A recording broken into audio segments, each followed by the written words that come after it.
disant publiquement ce soir que j'ai été violée, je risque d'être poursuivie pour diffamation ou dénonciation calomnieuse. Je l'ai déjà été. Aujourd'hui, j'attends le classement sans suite de ma plainte, parce que je sais que ma plainte sera classée comme dans 76% des cas. Alors à vos yeux, suis-je une victime de viol? À chaque fois qu'une victime s'exprime, elle reçoit une déferlante de haine, sur les réseaux sociaux, dans les médias et dans le milieu théâtral même. À chaque fois que je prends la parole sur les violences faites aux femmes, au-delà des insultes et des menaces, ma vie et ma personne sont passées au crible, comme pour mieux invalider mon propos. Alors, suis-je une assez bonne victime de viol? À chaque accusation de viol, la présomption d'innocence est brandie pour protéger les accusés. Les agresseurs doivent-ils être écartés du milieu théâtral le temps des procédures judiciaires, ou définitivement, ou pas du tout? C'est cette question qui est cruciale pour les victimes. En octobre dernier, nous avons lancé le collectif #MeTooThéâtre pour alerter l'opinion sur les violences sexuelles qui ont lieu dans le milieu théâtral. Nous avons été glacés par la déferlante de témoignages que nous avons reçus et que nous ne cessons de recevoir depuis. Nous tenons à dire ce soir aux victimes que nous les croyons, qu'avec le collectif MeTooThéâtre, nous serons là pour elles. Mais ce n'est pas suffisant. À toute la profession, à vous tous et toutes, nous le disons, ce n'est pas suffisant. Madame la ministre, ce n'est pas suffisant. Croire les victimes relève d'une volonté politique et statistique. Nous avons conscience ce soir d'être dans une cérémonie où des hommes accusés de viol sont nommés et continuent de se produire sans jamais avoir été inquiétés par la justice ni par la direction des théâtres qui les emploient. C'est tout un système à déconstruire, un continuum de violence et d'inégalité qui est devenu la norme. Il revient à chacun et chacune d'entre nous de prendre ses responsabilités et d'éveiller sa conscience. Nous sommes deux à prendre la parole ce soir, mais nous sommes nombreuses et nombreux. Nous sommes tous et toutes des actrices du milieu théâtral et nous demandons à pouvoir faire notre travail en sécurité, en conformité avec la loi, avec une parité des moyens de production. Comment se fait-il, dans un pays qui témoigne de l'émergence d'une parole féministe forte dans le débat public, que le milieu de la culture se refuse à prendre à bras-le-corps la question des agresseurs et des présumés agresseurs en se cachant derrière une justice statistiquement défaillante? Les chiffres sont là, témoignant d'une réalité implacable, systématiquement remise en doute. Les victimes n'obtiennent pas la justice dans l'écrasante majorité des cas. Et les fausses accusations représentent une part infinitésimale des plaintes déposées. Pour protéger les individus travaillant dans la culture, des solutions existent, des syndicats, des associations et des personnes engagées travaillent sur le terrain depuis des années. Nous savons. Nous ne pourrons pas dire que nous ne savions pas. À tous ceux et toutes celles qui souhaitent s'informer, une vingtaine d'auteurs et d'autrices se sont réunis pour témoigner, analyser, proposer autour de la mécanique des violences sexuelles et sexistes dans un livre #MeTooThéâtre. Vous ne pourrez pas dire que vous ne saviez pas, tout est là. Pour l'heure, nous choisissons les mots, nous choisissons nos mots et nous pesons chacun d'entre eux dans ces 2 minutes qui nous ont été imparties. Si la parole des victimes est systématiquement disqualifiée, si le silence complice s'organise et se maintient, comment se déclarer partisan et partisane de la lutte contre les violences sexistes et sexuelles? Car il faut bien le dire, des hommes violent tous les jours. Cette question ne cessera de se poser. Il est temps d'y répondre. Voilà.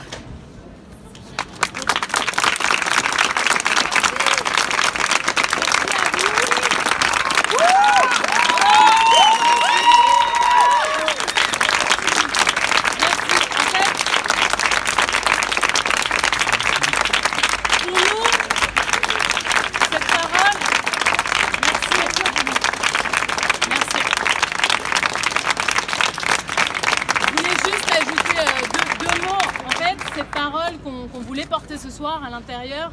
Comme je le dis dans le texte, on a pesé chacun des mots. Pour nous, il n'y a aucune polémique dans ce qu'on dit. C'est des chiffres, c'est objectivé, c'est objectivable.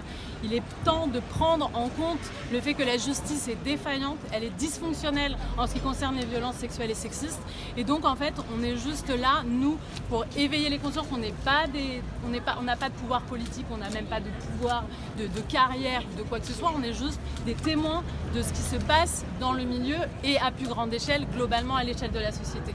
Donc à un moment donné, que chacun prenne ses responsabilités. Nous, on a voulu prendre les nôtres quand on nous a invités à prendre la parole, quand M. Dumontet nous a invités à prendre la parole. Porter une parole politique à l'intérieur d'une cérémonie comme celle-là, ça implique un cas de conscience pour nous. On s'est posé la question de savoir ce qui pouvait être dit. La seule chose qu'on pouvait dire, c'est ça, et ça n'était pas possible. Donc on le dit devant et pas dedans. Voilà, et merci à tous et toutes d'être là.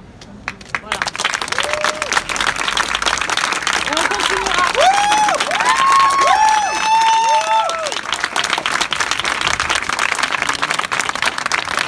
Et j'ajoute juste, parce que voilà, on est deux, mais on est en fait. On est deux là, mais on est très nombreuses et nombreux.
En 2020.